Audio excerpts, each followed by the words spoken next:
Bonjour, bonsoir à tous. Ça dépendra de l'heure à laquelle vous allez suivre cette vidéo. J'espère que vous allez très bien. Quant à moi, Dieu fait grâce. Je vous souhaite la bienvenue dans l'univers de délices, trucs et astuces. Ici, nous parlerons de tout. Recettes, dégustations, trucs, astuces, trouvailles et recettes. Installez-vous et prenez place. Merci à tous ceux qui se sont déjà installés. Soyez tous bénis. Aujourd'hui, je vous apporte ma vidéo du jour. Dans cette vidéo, nous allons réaliser un assaisonnement que nous allons conserver au congélateur. Voilà, simple à faire. C'est parti pour la réalisation. C'est parti. Pour ça, j'aurai besoin de tous ces ingrédients pour réaliser ma recette. Nous aurons besoin donc du poireau. La quantité, ça sera aussi à vous de voir.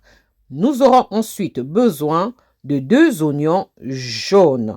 Nous aurons besoin de 2 oignons jaunes. Nous aurons aussi besoin de 2 oignons rouges.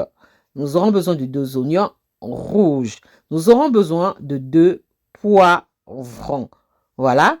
Nous allons faire un assaisonnement aux herbes aromatiques, tout simplement. Nous aurons besoin aussi de la ciboule, qu'on appelle oignon vert ou cébette.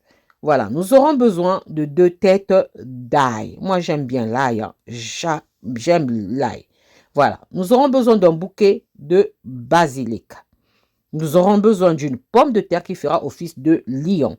Nous aurons besoin d'une carotte. Nous aurons besoin de ces épices en graines.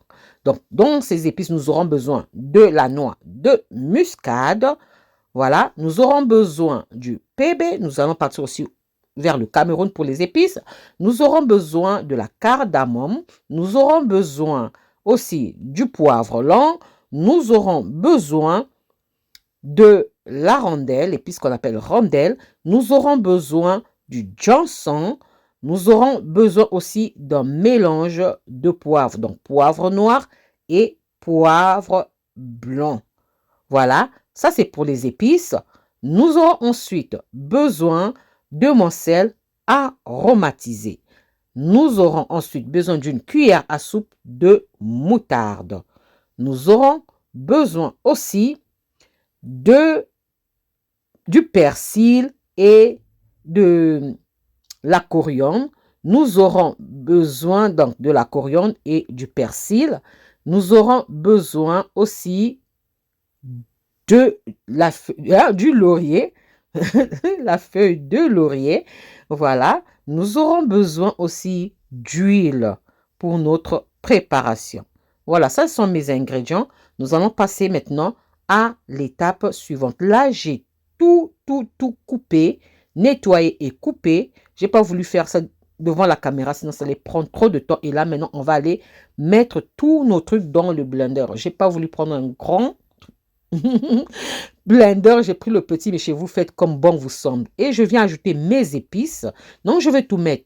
Coriandre, persil, poireau, ciboule, poivron, oignon, carotte, pomme de terre, laurier. Donc, je vais tout mettre et on va venir mixer l'ensemble des ingrédients.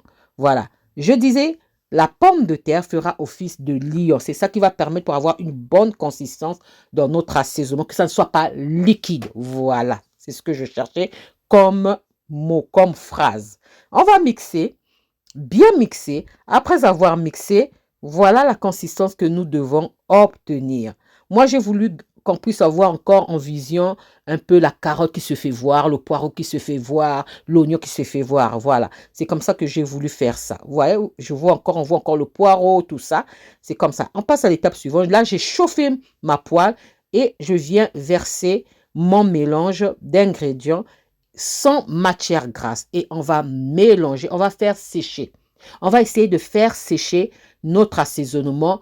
On va essayer d'éliminer le liquide pour avoir une bonne consistance d'assaisonnement. Que ça ne soit pas trop liquide. Voilà. Ensuite, on vient ajouter notre moutarde. Si vous aimez la moutarde, vous pouvez en rajouter.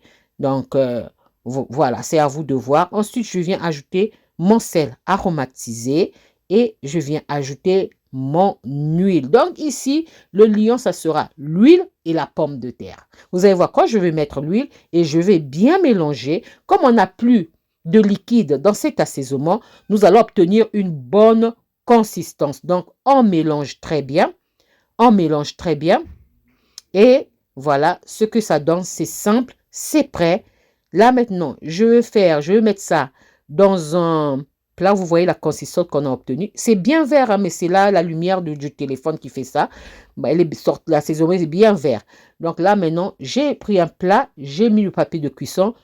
Je verse ma préparation, j'étale très bien, je vais mettre ça au congélateur pendant au moins 30 à 40 minutes. Après cela, je vais venir reprendre ça et on va faire des cubes pour conserver ça. On ne va pas laisser ça comme ça. Donc, on va garder ça au congélateur. C'est parce que il y a quelques abonnés qui m'ont demandé, tu nous as jamais montré comment conserver un assaisonnement au congélateur.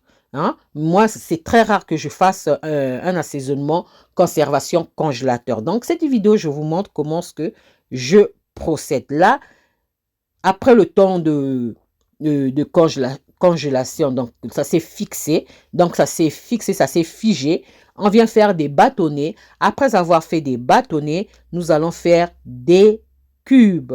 Nous allons faire des cubes. Après, vous prenez ça, vous mettez ça dans des barquettes, dans des sachets, vous mettez au congélateur et vous prenez quand vous voulez faire votre sauce. Voilà, c'est vraiment simple. J'ai voulu faire simple, pas compliqué, avec des condiments qu'on peut trouver partout, hein, pour que ça ne complique pas. Voilà, là, j'ai fait des bâtonnets et maintenant, je vais couper ça. Voilà, ça, c'était ma vidéo du jour, comment est-ce que je réalise mon assaisonnement conservation congélateur. Une recette simple à faire, simple à réaliser. J'espère que la recette et la vidéo vont vous plaire.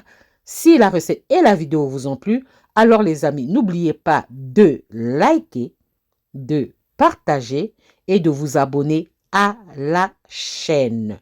Regardez-moi ça, c'est vraiment simple. On se retrouve à la prochaine vidéo si Dieu le veut. Alors, je vous dis à la prochaine vidéo. Bye. Merci à vous. Soyez abondamment bénis. À la prochaine vidéo. Bye et merci.